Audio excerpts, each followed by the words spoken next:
Hi friends, welcome back to my channel Toppers Group Tuition TGT once again। अभी तक मैंने 3 sessions बनाए थे और मैं आगे बढ़ रहा था अकाउंटिंग टर्मिनोलॉजीज़ की तरफ। तो फिर बीच में एक बार मैंने सोचा कि एक और वीडियो बनाया जाए इवोल्यूशन ऑफ अकाउंट्स के ऊपर, अकाउंटिंग का इवोल्यूशन कैसे हुआ था उसकी सारी एक ब्रीफ हिस्ट्री आपके साथ शेयर की जाए। इसके चलते मैंने ये वीडियो बनाया है और इसके बाद हम अकाउंटिंग टर्मिनोलॉजीज़ से कंटिन्यू करेंगे।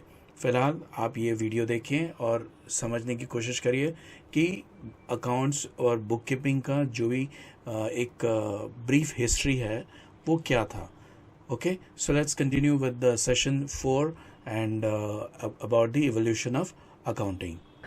कि ये कैसे कहाँ से शुरू हुआ, इसकी छोटी सी थोड़ी सी हिस्ट्री समझ लेते हैं।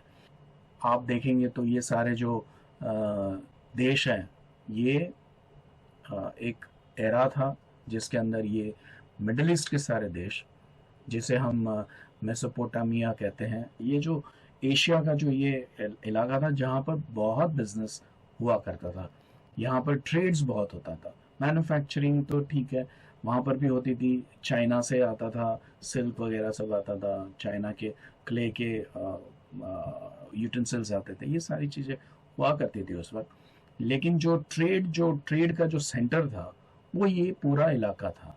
ठीक है, तो यहाँ से इसका बुक कीपिंग का शुरुआत हुआ, क्योंकि अगर हम देखते हैं फोर्थ और थर्ड मिलेनिया में ईरान जो था वहाँ पर भी ये सारे फाइनेंशियल मैटर्स हुआ करते थे, काफ़ी अच्छे बिजनेस चलते थे वहाँ पर भी। तो अच्छा, उसके बाद ऐसा हो गया कि इजिप्ट ने अपने एक कंट्रोलर ऑफ स्क्राइब्स रखा, यानी कि it had already developed basic accounting practices, उनके पास ऑलरेडी थी। तो उन्होंने उसको चेक करने के लिए उसके ऊपर स्क्राइब्स रखे कि मतलब आज के ज़माने में हम उसको ऑडिटर्स बोलते हैं, जो सारे रिकॉर्ड्स वेरीफाई करते हैं, चेक करते हैं। ऑडिटर्स का काम यही होता है। उसके बाद फिर ऑगस्टस जो था, किंग ऑगस्टस 63 बीसी से 14 एडी तक, he had all the financial information about state. तो उसने ऐसा सिस्टम बना के रखा था कि उसके पास अपने देश की जो उनका जो कंट्री था उनसे रिलेटेड जो भी फाइनेंशियल इंफॉर्मेशन थी वो सारी इसके पास थी। ठीक है, उसके बाद में आते हैं चाणक्य, हमारे कौटिल्य, जो बहुत वेल नोन है। We must be knowing him because we know him as a one of the greatest contributor in making India one. एक ज़माने में इंडिया वॉज अगेन डिवाइडेड, उन सबको ही brought them together to fight the foreign invaders. तो उन्होंने भी अपने हिसाब से एक अर्थशास्त्र करके एक किताब लिखी। He wrote one book in which he described how the state should maintain its records। और इसके साथ साथ उन्होंने बहुत सारे पॉलिटिक्स, डिफेंस, जासूसी वगैरह वगैरह बहुत सारे सब्जेक्ट पर उन्होंने लिखा। ठीक है, तो अब इतना छोटा सा इवोल्यूशन हमने समझा इसका। अब हम चलते हैं आगे और हम देखते हैं कि फेज वाइज ये कैसे डेवलप हुआ, एक किस तरह से इसको हम समझेंगे अगर फेज वाइज इसको लेना है तो it was widely used in Italy in the 14th century. आप इसको 15th सेंचुरी बोल सकते हैं, क्योंकि 1494 के आसपास फ्रा ल्यूका जो था, जिसने 1494 में उसने double entry system of book keeping का खोज किया। That was the one he described this thing in his book which he wrote, Summa de Arithmetica Geometria Proportioni et Proportionalita। ये काफ़ी अच्छी बुक उन्होंने लिखी थी जो सिर्फ 27 पेज की थी। It was of 27 page only, but it was published in 1494। और याद रखो दोस्तों, ये 27 पेज की किताब ने पूरी अकाउंटिंग सिस्टम को बदल दिया। हमारे यहाँ पर भी अकाउंटिंग सिस्टम थी, हमारे देश में भी अकाउंटिंग सिस्टम हुआ करती थी, जिसको हम देशी नामा बोलते हैं, और जिसके अंदर हम सिर्फ रिकॉर्ड रखते थे कि किससे कितना पैसा आया, किससे कितना पैसा गया, और किससे कितना लेना है और किसको कितना देना है। लेकिन वो हमको ये नहीं बताता कि हमारी एसेट्स क्या है, हमारी प्रॉपर्टीज क्या है, लायबिलिटीज क्या है, हमारा कैपिटल क्या है। हमने सालों इतने मेहनत की, बहुत साल तक एक फर्म चल रहा है, 15-20 साल 25 साल से, तो हर एक साल में उसने अपनी कितनी प्रॉफिट कमाई, ये सारा कोई रिकॉर्ड्स कोई भी ट्रेडर के पास नहीं होता था उस वक्त। ठीक है, तो जिसके कारण ये जो double entry system of book keeping है, जिसके कारण ये समझ में आया कि कैसे एसेट्स और लायबिलिटीज को मेंटेन किया जाता है। उसने सबसे पहली बार इंट्रोड्यूस किया प्लस एंड माइनस का साइन, जो पहले कोई किताब में, कोई बुक के अंदर कहीं पर भी नजर नहीं आता है, मिलता नहीं है। ये इन्होंने फर्स्ट टाइम किया। This method was widely accepted through out the western Europe and became widely accepted standard system of accounting. अब आप इसके ऊपर थोड़ा सा ध्यान देंगे तो हम सेकेंड फेज पे आ जाएंगे कि 16th सेंचुरी में इंडस्ट्रियल रिवॉल्यूशन हुआ ब्रिटेन में, जिसके कारण पूरा सिनेरियो चेंज हो गया। Everything change. बिजनेस जो थे became larger after industrial revolution and huge businesses were established. Ownership was differentiated from the organization and new breed of managers came into existence. पहले मैनेजर्स नहीं हुआ करते थे, ओनर्स होते थे, वही अपना बिजनेस रन करते थे। अब एक नया युग शुरू हुआ मैनेजर्स का, जो मैनेज करते थे बिजनेस को on behalf of owners. Owner का जो रोल था वो सिर्फ कैपिटल प्रोवाइड करने तक सीमित हो गया। क्यों? क्योंकि हुआ ऐसे कि बड़े बड़े ऑर्गेनाइजेशंस, बड़ी बड़ी कंपनियां, बड़ी बड़ी फैक्ट्रियां लगने लगी। अब ये जो फैक्ट्रियां थी बड़ी बड़ी, उसके लिए कैपिटल चाहिए था बड़ा, जो किसी 1-2-3-4-5 लोगों के बस की बात नहीं था। तो लोग जो इन्वेस्ट करते थे वो बढ़ गए। अगर उनको सबको इकट्ठा लेके आना है, तो और अगर उनके साथ ही अगर बिजनेस करना है, तब तो बड़ी मुसीबत होने वाली है।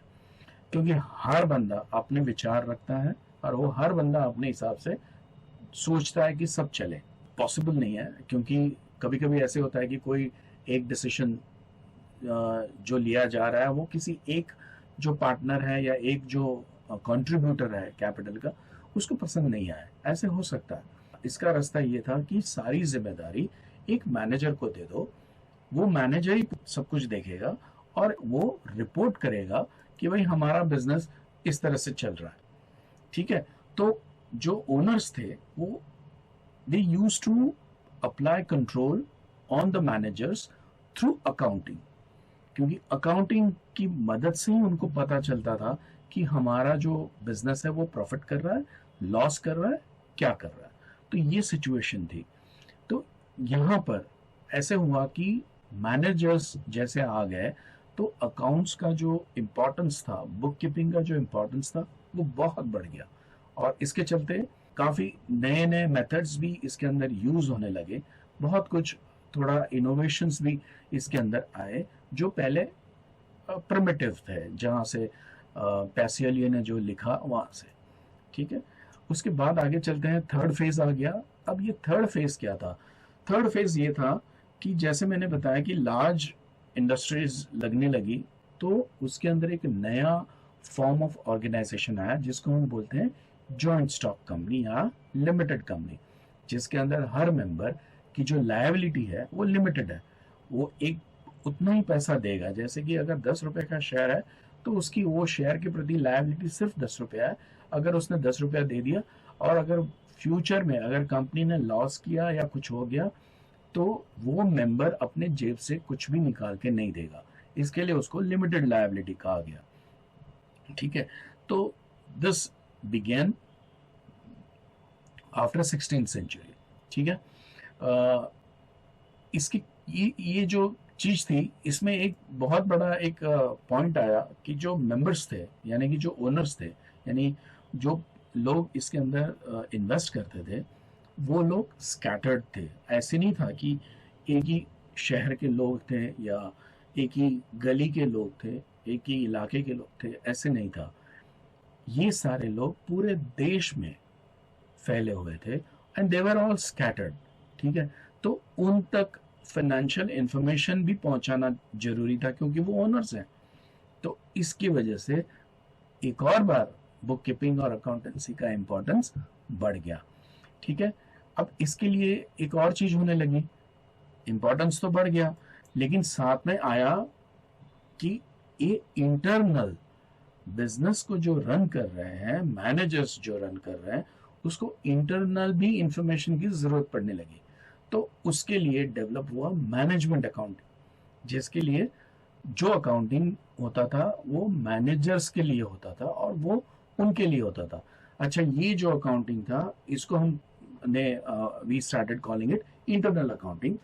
ठीक है, अब एक और चीज होती थी जो एक्सटर्नल अकाउंटिंग होती थी, जो बाहर के जो लोग हैं, बाहर के लोग में सब आ गए, जो ऑर्गेनाइजेशन के बाहर के लोग हैं, everybody was included including the members, जो ओनर्स हैं वो भी इसके अंदर आ गए, इन्वेस्टर्स आ गए, बैंक्स आ गए, गवर्नमेंट आ गई और दूसरे बहुत सारे ऑर्गेनाइजेशंस हैं, एनजीओज हैं जो इंटरेस्टेड थे कि भाई कंपनी में जो लोगों ने पैसा डाला है वो सही इस्तेमाल हो रहा है या नहीं हो रहा है।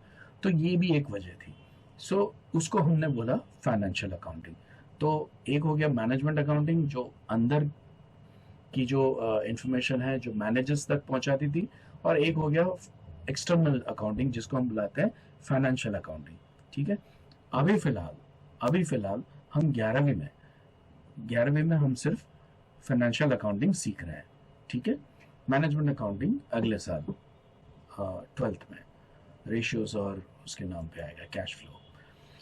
With the further complexities of business and accounting, external attestation of disclosures as per regulation like accounting standards in form of audit stepped in. जैसे जैसे कॉम्प्लेक्सिटीज बढ़ती गई, कॉम्प्लिकेशंस बढ़ते गए अकाउंट्स में, वैसे वैसे ऐसी सिचुएशन आने लगी कि किसी बाहर वाले को बुलाइए, उससे पूरा अपना अकाउंट्स चेक करवाइए, वो अटेस्ट करके दे, यानी कि चेक करके दे कि भाई सारी चीजें ठीक है, जिसको हमने बोला ऑडिटर्स, जो एक्सटर्नल है, बाहर के लोग हैं।